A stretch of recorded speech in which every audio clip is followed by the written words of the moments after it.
What's up, watchers? Will here with the second Godzilla Kong video for you, and today we're going through the history of another classic character, Showa Era Mothra. So, you start with the original Mothra movie from 1961, where Mothra was worshipped as a goddess by the natives of Infant Island.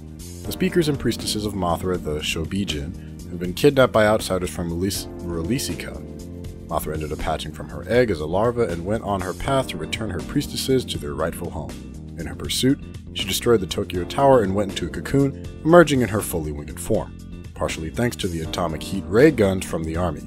After some more destruction, she found her priestesses and returned back to their home. Next appearance in this series is in the Mothra vs. Godzilla film, where Mothra's egg had been purchased to be used as an attraction after a typhoon separates it from Infant Island and it washes up on a beach. The Shobijin request its return but almost get captured by Kumiyama, the owner of the company that bought the egg, and his financer, Jiro.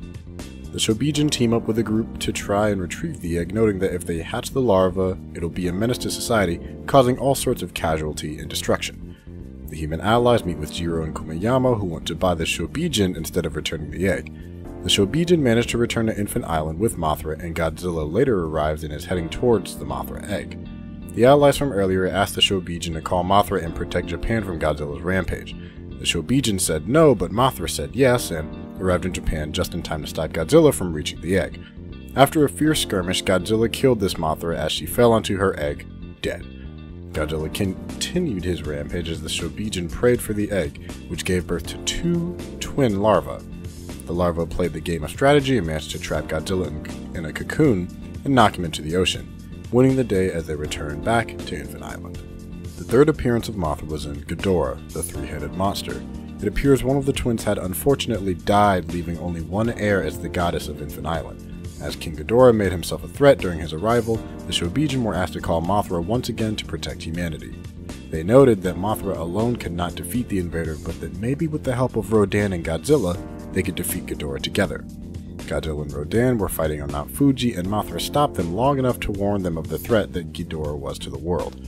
Mind you, Mothra was a larva during all this time and unfortunately had to take on Ghidorah on her own, as she couldn't sway the stubborn monsters to help protect the planet. She failed, which did incur the wrath of the two quarreling monsters, and Rodan and Godzilla then joined the fight.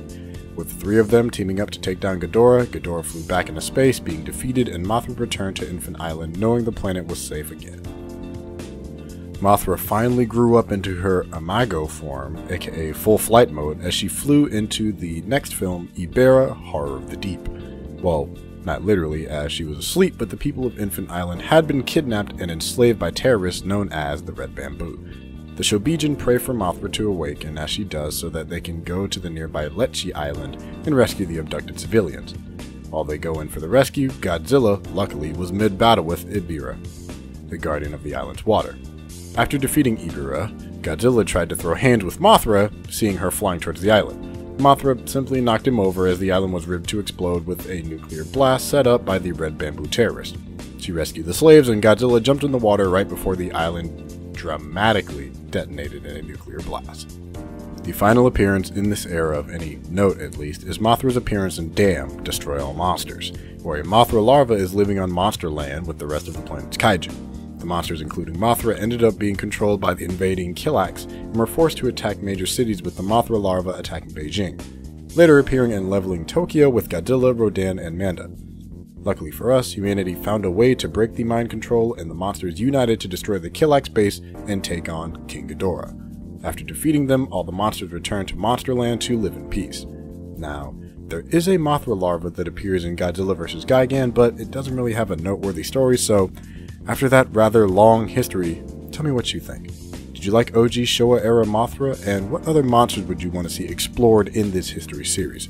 Also, don't forget to like and subscribe to Hybrid Network. I'm Will, and I'll catch you next time.